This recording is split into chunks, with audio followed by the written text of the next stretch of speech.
Neemias era um homem de fé, mas também um homem de ação. Nascido no exílio babilônico, ele sabia da importância de Jerusalém para o povo de Israel.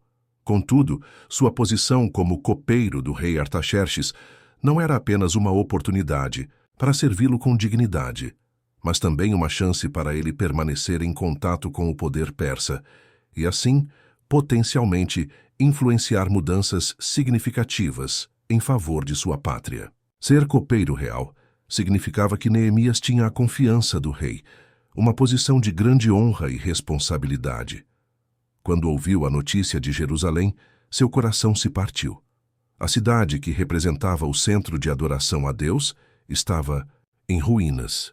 Seu estado não apenas afetava os moradores da cidade, mas refletia uma maior miséria espiritual, pois o povo estava sem uma cidade fortificada para protegê-los e sem um templo para adorar a Deus com liberdade e segurança. No entanto, Neemias sabia que nada poderia ser feito sem a intervenção divina. Ao ouvir os relatos de Hanani, Neemias não se deixou abater, mas, ao contrário, usou sua dor como impulso para um propósito maior. E sucedeu que, ouvindo eu estas palavras, assentei-me e chorei, e lamentei por alguns dias, e estive jejuando e orando perante o Deus dos céus. Neemias 1:4. Ele se entregou ao jejum e à oração, sabendo que a batalha espiritual para a restauração de Jerusalém seria travada primeiro nas alturas, diante de Deus. Ele sabia que a reconstrução física da cidade era apenas uma parte do processo. A reconstrução espiritual seria ainda mais vital. Ele orou pedindo perdão pelos pecados de Israel, incluindo os dele próprios, e rogou pela misericórdia de Deus sobre o povo. Lembre-te agora, ó meu Deus, de que tu disseste: se vossos filhos se converterem a mim, eu os reunirei de entre as nações. Neemias 1:9. Neemias começou a se sentir chamado para liderar essa restauração, e uma visão de esperança surgiu em seu coração. Mas ele sabia que, para realizar a tarefa, precisaria de permissão do rei. Sua oração e clamor foram seguidos de um pedido ousado ao rei Artaxerxes. Mesmo com medo, Neemias não hesitou em pedir ao rei, pois sentiu que não havia outra opção. Deus, em sua sabedoria, moveria os corações para que a missão fosse bem-sucedida. Quando o rei Artaxerxes percebeu a tristeza no rosto de Neemias, ele perguntou o que estava acontecendo. Neemias, com um coração cheio de fé, pediu ao rei que permitisse sua ida a Jerusalém para reconstruir os muros da cidade. Ele também pediu cartas para garantir que fosse bem recebido pelos governadores ao longo do caminho. Isso mostrou não apenas a confiança do rei em Neemias, mas também a favorável mão de Deus sobre ele. Deus já havia preparado a favor de Neemias uma oportunidade diante do rei. Neemias sabia que sua missão não seria fácil, mas ele estava disposto a lutar com a força de Deus. Em sua oração, ele pedia sabedoria e graça diante do rei, e sua oração foi atendida. E o rei me concedeu, segundo a boa mão de meu Deus sobre mim. Neemias 2:8. Assim, Neemias partiu em direção a Jerusalém, determinado a reconstruir o que fora destruído, e ciente de que uma grande missão o aguardava, com o propósito de restaurar a cidade, mas também a fé do povo de Israel. Chegando à corte persa com o respaldo divino e a bênção do rei, Neemias sentia que sua missão estava apenas começando. Antes de partir para Jerusalém, ele sabia que precisaria de mais do que apenas a permissão do rei. O desafio era imenso, e as forças opositoras que tentariam impedir sua missão não eram pequenas. Neemias não apenas precisaria da permissão do rei, mas também de recursos financeiros para viabilizar a reconstrução. O rei Artaxerxes não apenas lhe deu a permissão, mas também financiou a missão, fornecendo-lhe madeira e recursos para a construção dos portões da cidade. O que parecia ser um pedido simples, quase insignificante, era, na verdade, um momento crucial onde Deus movia os corações para abençoar seu plano divino. E o rei me concedeu, segundo a boa mão de meu Deus sobre mim. Neemias 2:8. Chegando a Jerusalém, Neemias não revelou de imediato seu plano para o povo. Ele entendeu que era necessário um momento de introspecção e análise antes de agir. Por isso, ele fez um reconhecimento cuidadoso das condições da cidade. observando as ruínas das muralhas e as portas queimadas. Ao fazer isso, ele se preparava espiritualmente e estrategicamente para o que viria pela frente. Neemias percebeu que a tarefa era monumental. Mesmo assim, ele estava resoluto em sua missão. Ele se reuniu com os líderes locais e compartilhou sua visão de restaurar os muros de Jerusalém, um símbolo de segurança e proteção para o povo. Quando explicou a situação para os líderes e os habitantes da cidade, ele apelou ao coração deles. Vós vedes a miséria em que estamos, como Jerusalém está destruída, e suas portas queimadas a fogo. Vinde, edifiquemos a muralha de Jerusalém, para que não estejamos mais em opróbrio. Neemias 2,17. Esse apelo não foi em vão. O povo se uniu com fervor, determinado a trabalhar juntos para restaurar a cidade de Deus. No entanto, como em qualquer grande obra de Deus, a oposição não demorou a aparecer. Sanbalat, Tobias e Gesem, líderes de outras regiões, começaram a zombar do projeto. Eles tentaram desestabilizar o moral do povo e desacreditar Neemias. Eles questionaram se os judeus tinham força para completar uma tarefa tão grande, zombando de sua capacidade e determinação.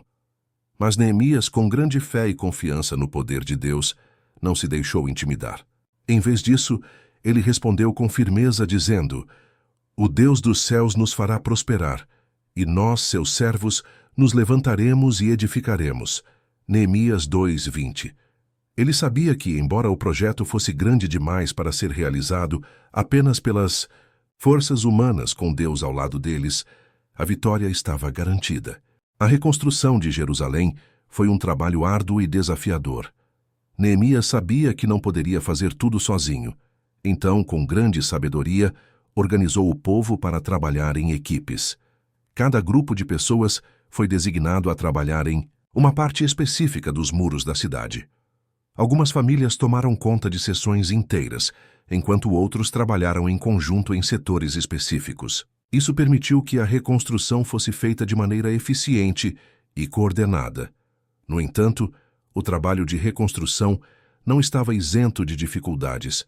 Não só havia a ameaça constante de ataque por parte dos inimigos, como Sanbalat, Tobias e Gesem, mas também havia a pressão interna.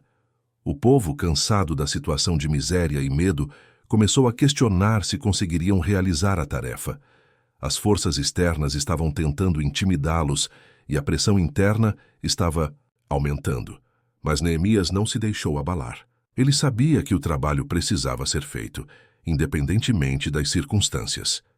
Ele continuou a incentivar o povo, mantendo o foco na importância da obra e na grande missão que tinham pela frente. Ele os lembrou de que não estavam apenas construindo muros, mas restaurando o próprio coração de Jerusalém. Neemias também foi sábio em proteger os trabalhadores. Ele sabia que não poderiam completar a obra se não estivessem prontos para se defender. Por isso, ele fez com que todos os trabalhadores ficassem com armas ao seu lado, prontos para reagir caso houvesse algum ataque. Com uma mão, faziam a obra e com a outra seguravam as armas. Neemias 4:17. Esse foi um exemplo de vigilância e ação conjunta, pois o povo sabia que estavam protegendo não apenas suas vidas, mas também a honra de Deus e a cidade de Jerusalém. A oposição não cessava. Sanbalat e seus aliados tentaram a todo custo semear o medo no coração do povo, enviando mensagens e cartas tentando desviar Neemias de sua missão. Mas ele não cedeu. Ele sabia que sua missão era de Deus e que não podia parar. A resistência a Neemias e a reconstrução de Jerusalém aumentava. Os inimigos de Israel estavam se aproximando e suas ameaças se tornaram cada vez mais graves. Sanbalat e Tobias enviaram cartas e mensagens para tentar desestabilizar o moral de Neemias e de seus trabalhadores. Eles até tentaram atrair Neemias para um encontro, buscando distraí-lo da missão. Mas Neemias, com grande discernimento, percebeu a armadilha. Estou fazendo uma grande obra de modo que não posso descer. Por que cessaria a obra enquanto eu deixo o trabalho e desço até vós? Neemias 6:3. Neemias não se deixou enganar pelas artimanhas de seus inimigos. Ele sabia que, se parasse o trabalho, toda a missão de restauração seria comprometida. Sua resolução de continuar firme no trabalho foi um exemplo de fé e coragem para o povo. Enquanto isso, as condições internas de Jerusalém também eram difíceis. Havia grandes dificuldades econômicas, e muitos estavam sendo oprimidos pelos ricos, que cobriam taxas excessivas e praticavam usura.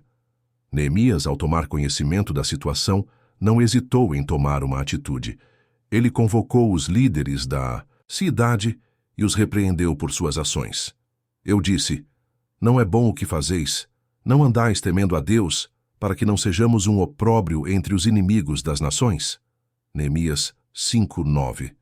Neemias não apenas denunciou os injustos, mas exigiu que eles devolvessem o que haviam tirado dos pobres. Ele lembrou ao povo que todos estavam juntos na reconstrução de Jerusalém e que não poderiam permitir que a injustiça corroesse a base de sua comunidade. Finalmente, a reconstrução dos muros de Jerusalém foi concluída.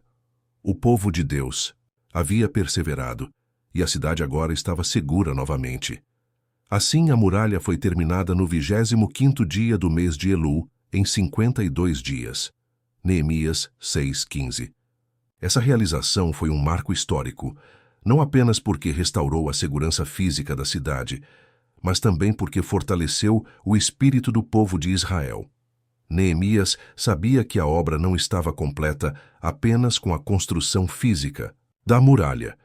O povo precisava se voltar a Deus e renovar seu compromisso com a sua lei.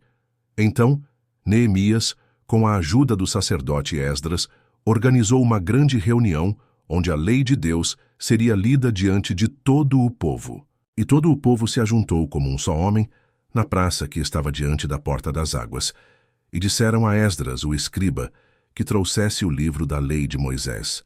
Neemias 8:1. Quando Esdras leu as palavras da lei, o povo se arrependeu de seus pecados e se comprometeu a seguir os mandamentos de Deus. Eles estavam renovando sua aliança com Deus. E Neemias havia liderado o povo em um processo de restauração espiritual, além da reconstrução física.